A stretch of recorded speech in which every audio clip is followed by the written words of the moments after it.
No birth, no death. Buddhist wisdom.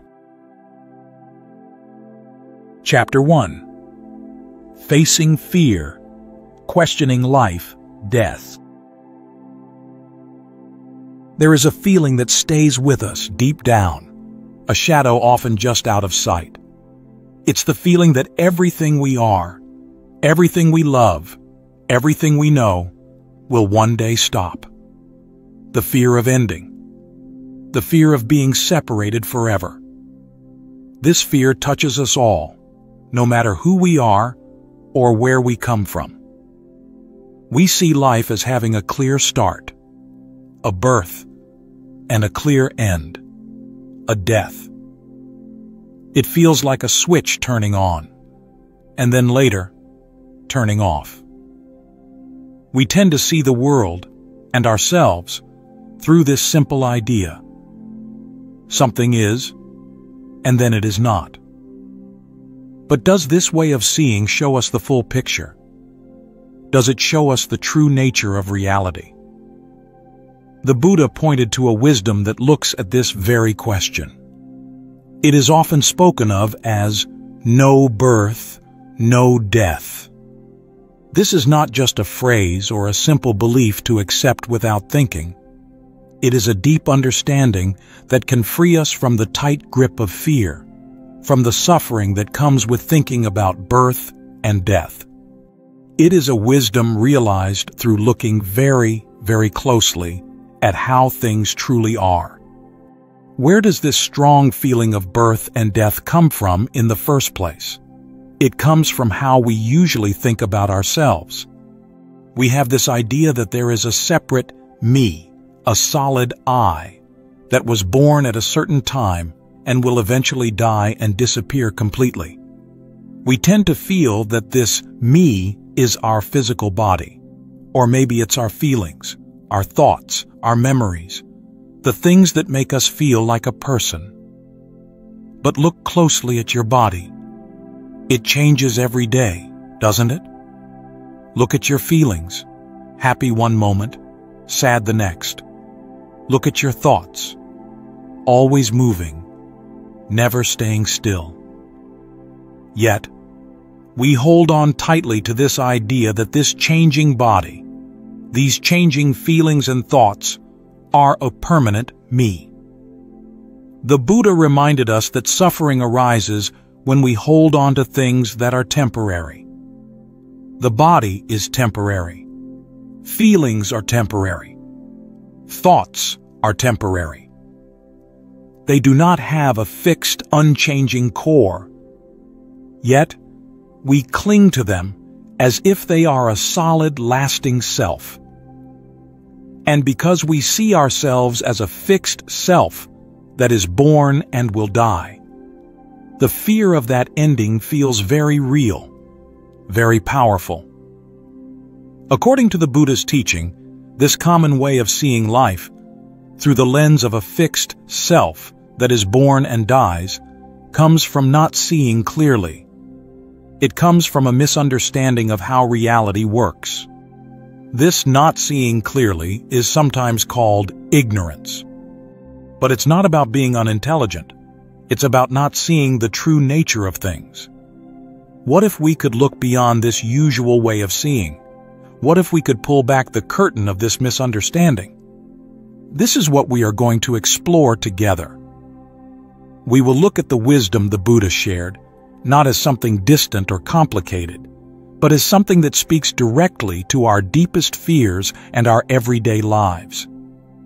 Our aim here is to build a clear starting point, to spark a sense of wonder, and to see how this ancient wisdom is deeply connected to the reality we live in and the struggles we face. Chapter 2. 3 Keys. Change, No Self, Causes. We questioned our usual way of seeing life and death, the feeling of a separate self that is born and ends. To understand the Buddha's wisdom of no birth, no death, we need to look at the foundation it rests upon. There are 3 key understandings that open the door to this deeper view. The first key is the teaching of impermanence. The Buddha taught that everything, without exception, is always changing. From the smallest particle to the largest galaxy, from our deepest feelings to our passing thoughts, nothing stays the same, not even for a moment. Think about your own body. It changes from a baby to a child, to an adult, to an old person. Every cell is replaced over time. Our emotions rise and fall like waves. Our thoughts come and go like clouds. The universe itself is a constant dance of forming and dissolving. If everything is always in motion, always transforming, then what is it that is truly born? And what is it that truly dies? This constant change already begins to loosen our fixed idea of a solid beginning and a final end. Building on this understanding of change, the second key is the teaching of no self. The Buddha stated clearly that there is no permanent, unchanging I, or soul that exists independently behind our body and mind experiences. We tend to think of ourselves as a single, solid entity, but when we look closely, a person is just a temporary collection of 5 changing parts. These parts are the physical body, our feelings, pleasant, unpleasant, neutral, our perceptions, how we recognize things, our mental formations, thoughts, intentions, habits, and our consciousness, our awareness of things. These 5 parts are always changing and depend on each other. There is no separate, independent core self controlling them. If there is no fixed self, no unchanging being in charge, then who exactly is born? Who is there to die and go through different lives? This teaching challenges our most basic assumption about who we are. And the rule that explains how all this works, the principle that connects impermanence and no self, is the teaching of dependent origination. This is a golden key to seeing reality. The Buddha taught that things and events do not appear out of nowhere, and they don't happen because some powerful being creates them. They arise and cease entirely because countless causes and conditions come together or fall apart. Think of a simple example, like a plant growing from a seed. The seed is a cause, but it needs conditions: soil, water, sunlight, air. Without all these, the plant won't grow. The plant doesn't come from nothing, and it doesn't exist independently. It depends on its causes and conditions. Similarly, a flame appears because of a wick, wax, and oxygen. When these conditions change or are removed, the flame disappears. According to the Buddha's teaching, what we call birth and death are really just links in this endless chain, this continuous flow of causes and conditions. They are not absolute beginnings or absolute endings, but moments of appearance and disappearance within a larger process governed by this fundamental law. Understanding these 3 keys, impermanence, no self, and dependent origination, starts to shift our view, showing us a reality far more fluid and interconnected than we usually imagine. Chapter 3: How Rebirth Works Without You. We have seen how everything changes, and how there is no fixed, independent self. This often brings up a difficult question. If there is no real someone here, if the nature of things is empty of a fixed self, then how can we talk about rebirth? Who or what is reborn if there is no soul, no core being to move from one life to the next? This seems like a puzzle, a contradiction that is hard to put together. It is true, this is one of the points that many people find most subtle and easy to misunderstand in the Buddha's teachings. It can look like a problem that cannot be solved. But what if we look closely at this apparent puzzle? Perhaps we will find that there is no contradiction at all. Perhaps the teachings of no self and the nature of things being empty are exactly what allow the flow of cause and effect that we call rebirth to continue. To understand this, we need to look again at the nature of things being empty. This idea of emptiness is very important. It does not mean that nothing exists. It means that all things, all events, including our mind and body, are empty of a fixed, independent nature. They do not have a core essence that exists all by itself, separate from everything else. The Buddha taught that because things are empty of this fixed nature, they can interact, they can change, they can arise, and they can cease according to the law of dependent origination. If everything had a solid, unchanging nature, how could it possibly change? How could there be birth, growing old, sickness, and death? How could one thing lead to another? It is precisely because things are not fixed, because they are empty in this way, that they can move and change. You can think of it like empty space. Empty space allows objects to exist, to move, and to interact within it. The emptiness of things is the condition that allows the cause and effect of the universe to operate without end. As the Zen master Hui Neng pointed out, originally, not one thing exists. This points to the true nature of mind, which is pure, not held by any idea of a fixed thing or self. When we think about rebirth, we often fall into two simple ideas that are not quite right. The first is the idea that something is born from nothing. The Buddha reminded us through dependent origination that every appearance of a form, every birth, is the result of causes and conditions coming together. Nothing suddenly appears out of absolute nothingness. Think of a child being born. A child does not come from nothing. The child's body forms from elements from the parents. The sperm and egg are important conditions. And according to the teaching, a stream of energy and consciousness from a past chain of causes is also a main cause. None of these, the physical elements or the stream of karmic energy, are nothing. The second simple idea, and perhaps the most common misunderstanding, is that something travels to be reborn. Because we are used to thinking of a self, we naturally think there must be something, a soul, a core consciousness, some kind of entity that leaves the old body when it dies and enters a new form to start the next life. But the truth taught by the Buddha is that absolutely no entity, no object, no immortal soul, not even a separate consciousness as a thing, travels or goes to be reborn. If such a thing truly existed and moved from life to life, that would mean there is a permanent self, which is the opposite of the core teaching of no self. So what is rebirth then, if nothing travels? It is not the movement of an object through space. It is the continuous flow of cause and effect. It is the passing on of karmic energy, the ongoing appearance of tendencies and results of actions, all happening according to dependent origination.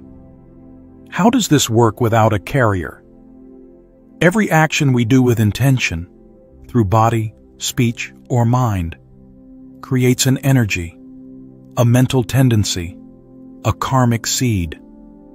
This energy is not a physical thing, but it carries a strong potential to create results later. This karmic energy is not destroyed when the physical body breaks apart. Think of consciousness not as a fixed thing, but as a river, always flowing, changing moment by moment. This stream of consciousness carries the karmic energies, the seeds planted from past actions. This stream is not a soul standing outside watching. It is the flow itself. The crucial moment happens at death. The very last moment of consciousness just before the body dies holds the energy of the strongest karma active at that time, plus the total energy of past actions. This last moment of consciousness becomes the direct condition for the first moment of consciousness in the next life. There is no time gap and no physical movement. The ending of the consciousness at death is the immediate condition for the arising of the consciousness in the next life. It is like a reflection appearing in a mirror the instant an object is placed in front of it with light. No image flies from the object into the mirror. In the same way, no consciousness flies over to become the next consciousness. There is only a cause-condition-effect relationship happening instantly.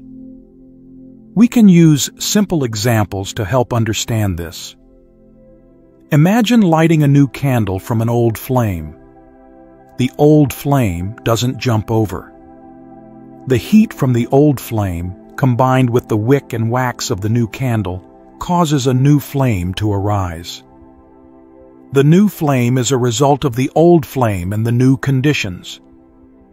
It is a continuation, not the same thing moving.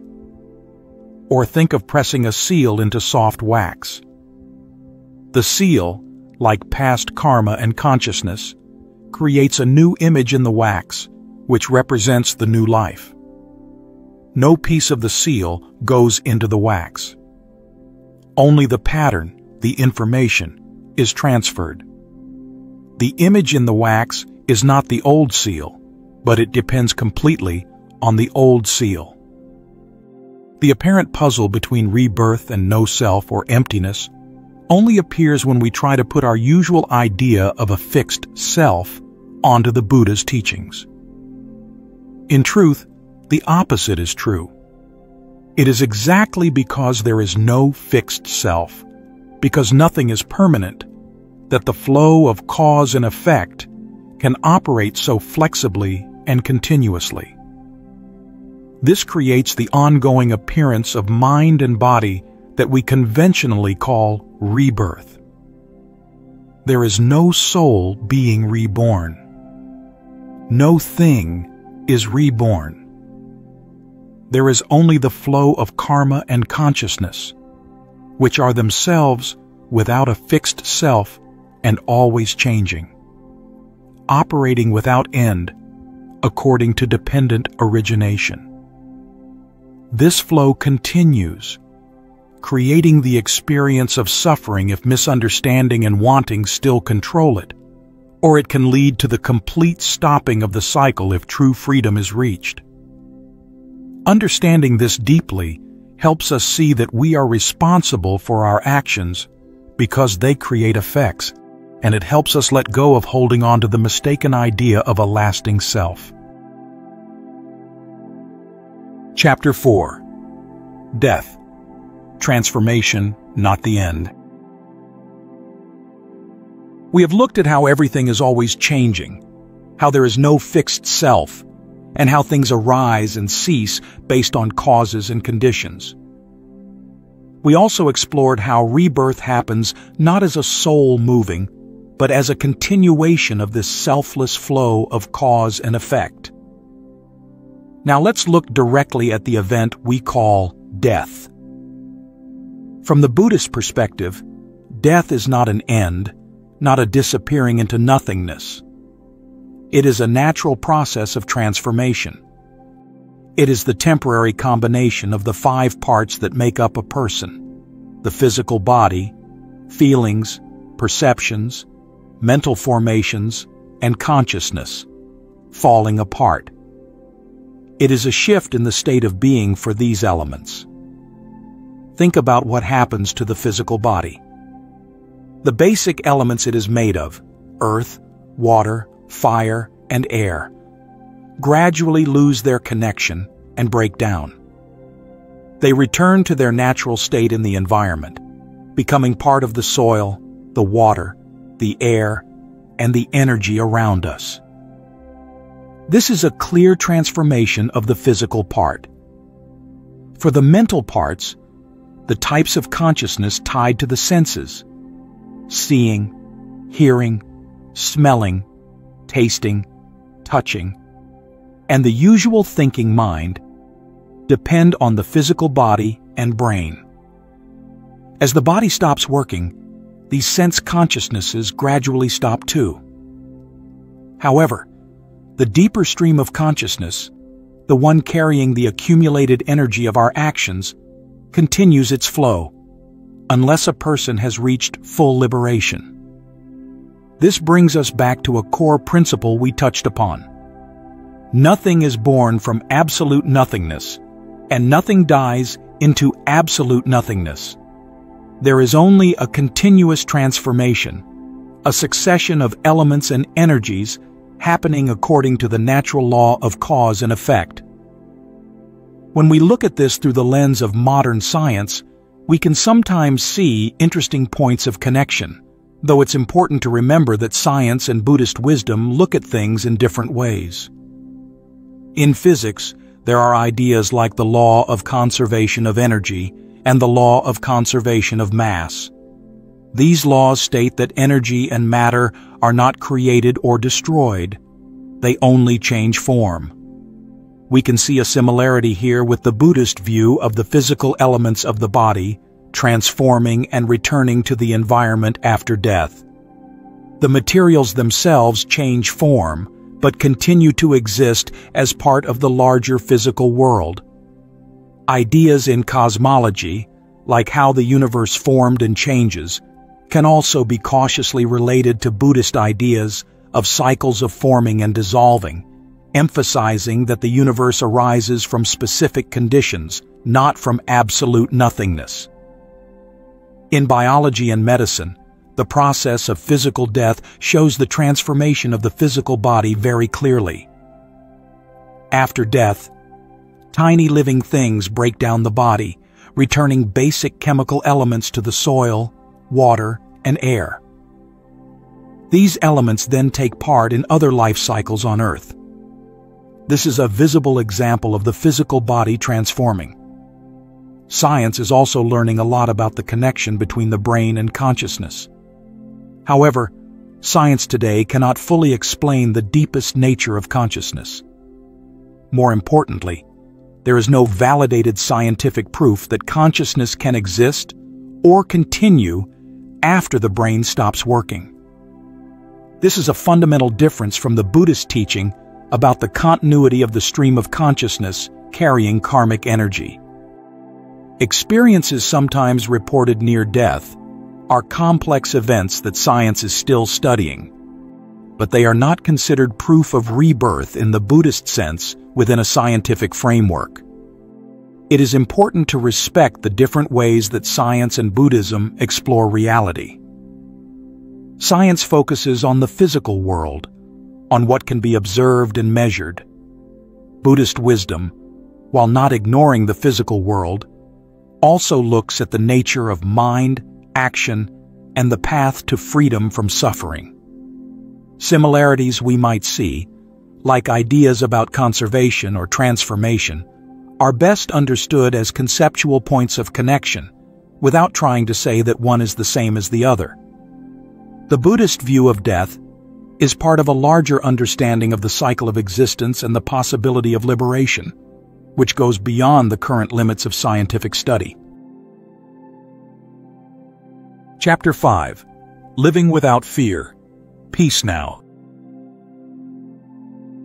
We have explored the nature of change, the absence of a fixed self, the law of cause and effect that connects everything, and how rebirth is a continuation of this selfless flow, with death being a transformation, not an end. What does this understanding mean for our daily lives, especially for the fear we began by talking about?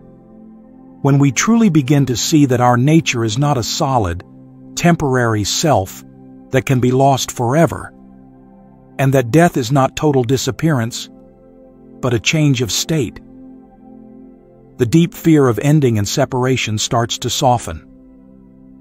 It doesn't mean we stop feeling sadness or loss, when someone we care about is no longer physically present.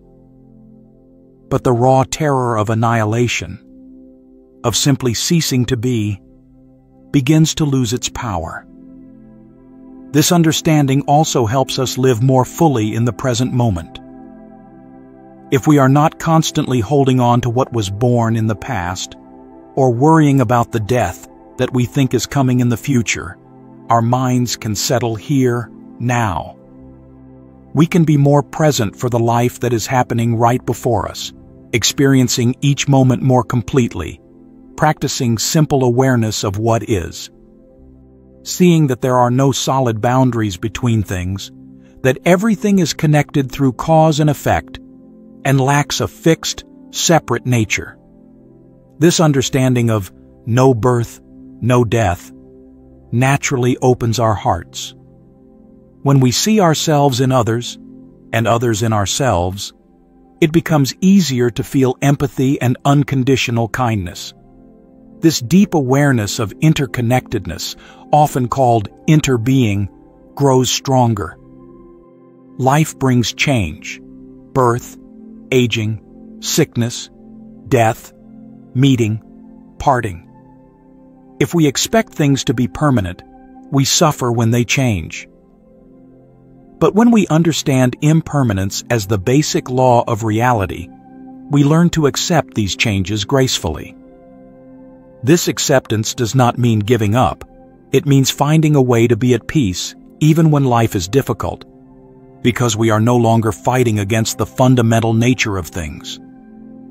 How do we make this understanding more than just an idea in our heads? There is a path of practice. One way is through reflection. We can regularly think deeply about these truths: impermanence, no self, dependent origination, emptiness. Not just in abstract terms, but by looking at them in our own body, our own feelings, our own thoughts, and in the world around us. Another way is through meditation. Different forms of meditation help train the mind to be still and focused, and to see the true nature of mind and reality directly, beyond just thinking about it. And living an ethical life is also practice. Following simple guidelines for good conduct is not just about being a good person. It is a way to plant wholesome seeds for the future, to clear the mind, and to create the right conditions for deeper wisdom to grow. The ultimate purpose of this path is to reach nirvana. Nirvana is not a place in the sky. It is a state of supreme peace, the complete stopping of suffering. It is the state where the roots of the cycle of birth and death, misunderstanding and wanting, are fully removed. The Buddha taught that nirvana is the full realization of the wisdom of no birth, no death. It is a state of freedom, beyond all ideas of being and not being, of birth and death. We have looked together at the wisdom of no birth, no death, exploring the nature of fear, the key teachings that support this view, how rebirth happens without a self, and how death is a transformation. Understanding and living with this wisdom is not about escaping life or feeling negative. It is about living more deeply, with more meaning and courage, no longer held back by the fear of birth and death. It is about finding true freedom. May this sharing be helpful for your own journey of learning and practice. May you find peace, wisdom, and liberation.